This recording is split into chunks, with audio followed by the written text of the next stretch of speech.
Hi everybody. I'm going to take a quick minute here and try to simplify these national park passes.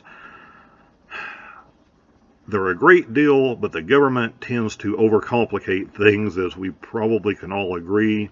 So I'm going to try to simplify this down for someone who has never had one of these before, let you know why you probably need one, why you want one, and the best one for your situation, because there are 6 choices for these things basically, and also explain what they actually do. So let's figure out how to get you guys one of these and make sure you get the right one.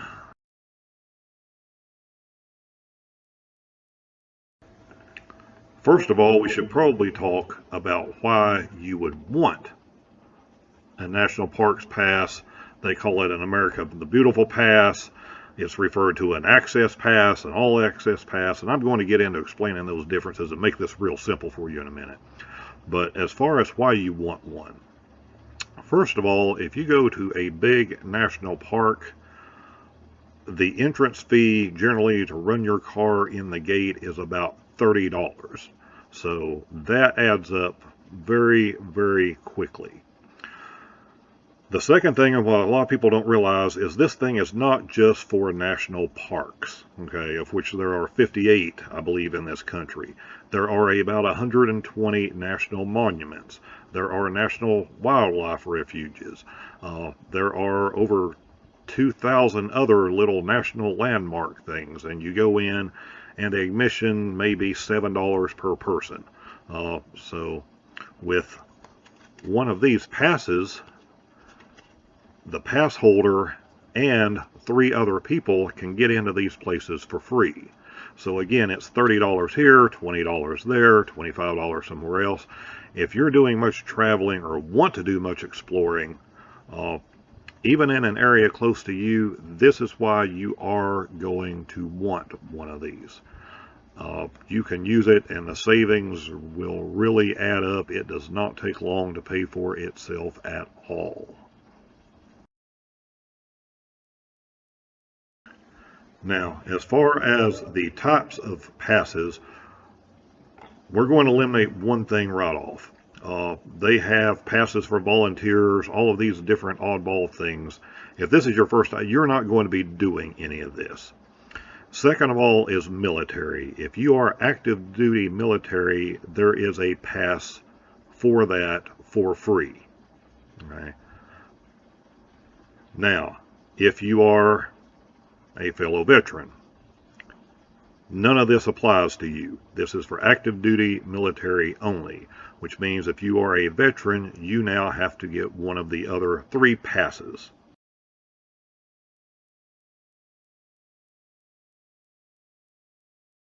All right. So first of all is going to be just what they call an annual pass. Ignore the picture on these things. They put different pictures on different ones, depending on where you get them. Has nothing to do with the type of pass it is. What matters is what's over here. Okay. The annual pass is a pass that anyone can go get. It is going to cost you $80 per year. The second type of pass is a senior pass.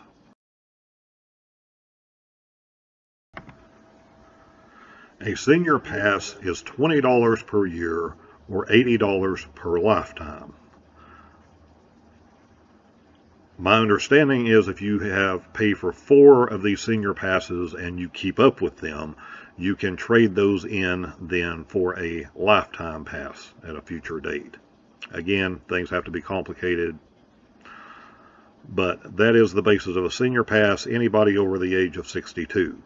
Now, this is for the pass holder.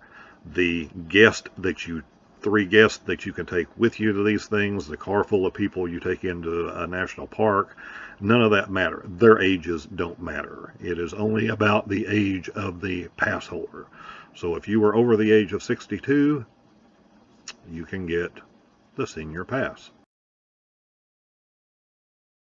The third type of pass is going to be called an access pass.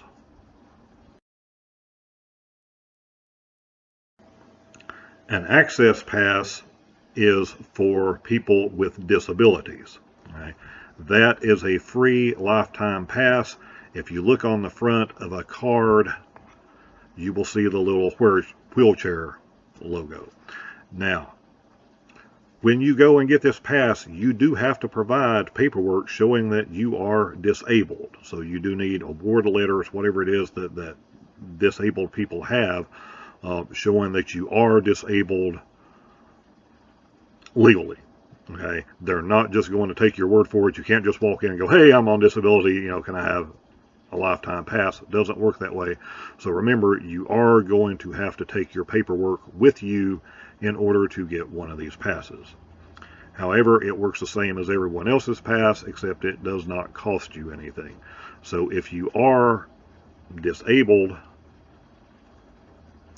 there is no reason for you not to go and get one of these passes right now. Same deal as it was with the retired people. The people with you do not have to be disabled: your wife, your husband, your children, grandchildren, whoever you take with you. So again, with this pass, you go into these places, it is free. You go into little national monuments and things, it may be $5, $7, whatever to get in for each person. You and 3 other people with you, it is free. So again, there's no excuse not to just go ahead and go get one of these now.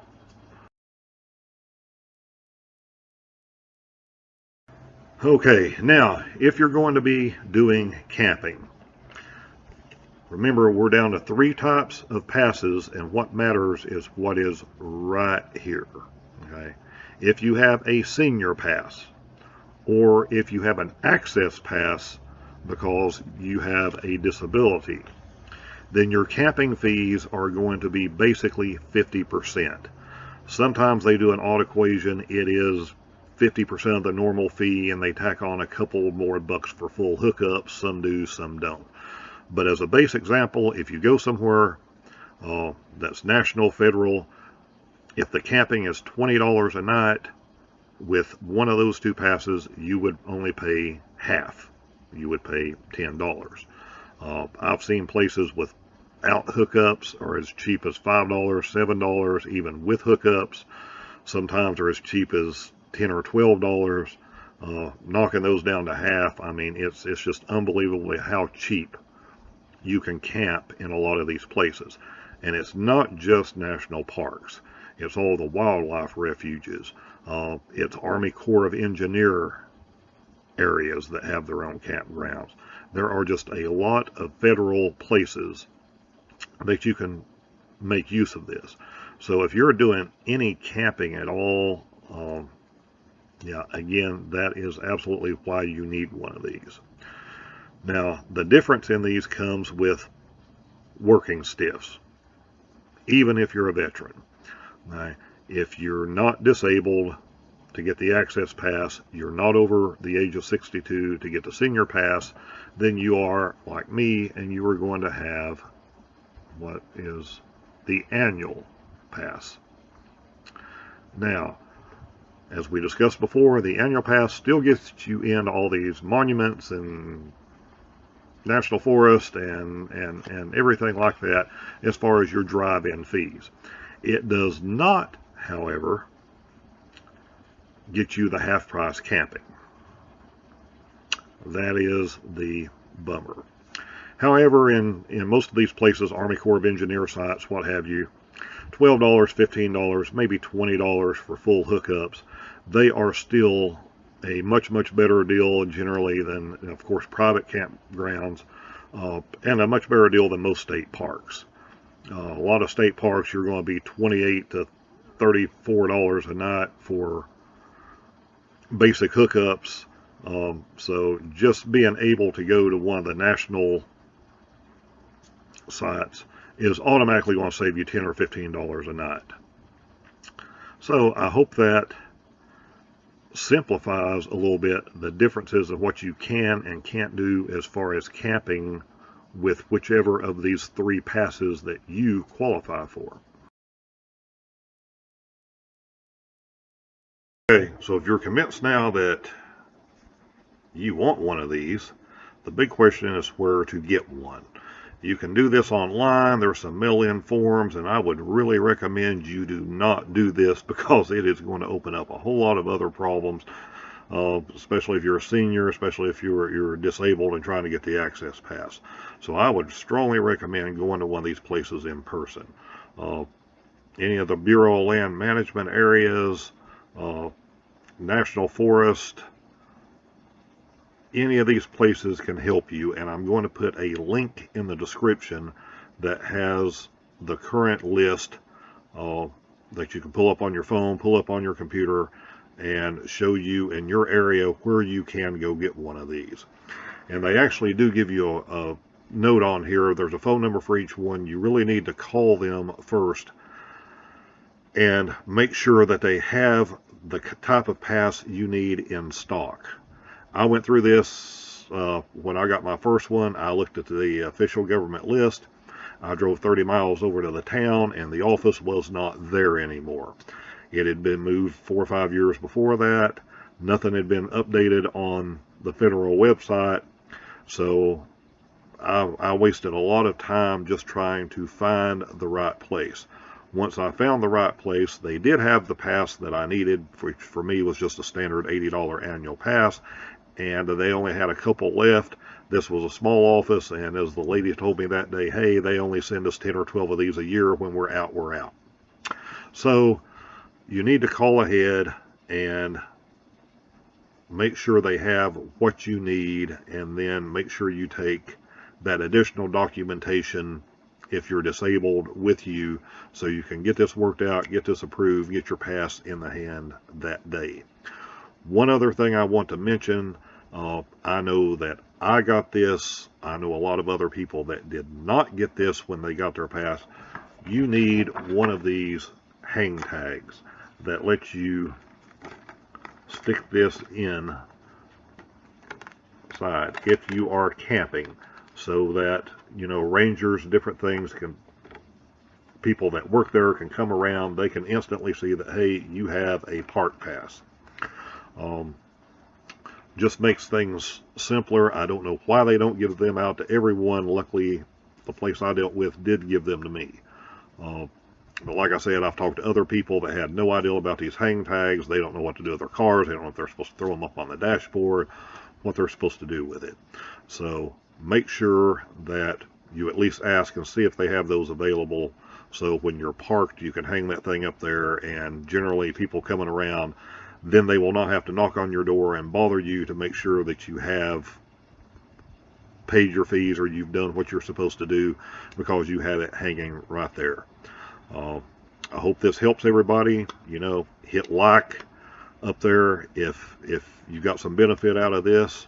I do a lot of travel videos, try to show some inexpensive places that you can travel and have a good time, so you can subscribe so you can see some of those. And thanks for watching.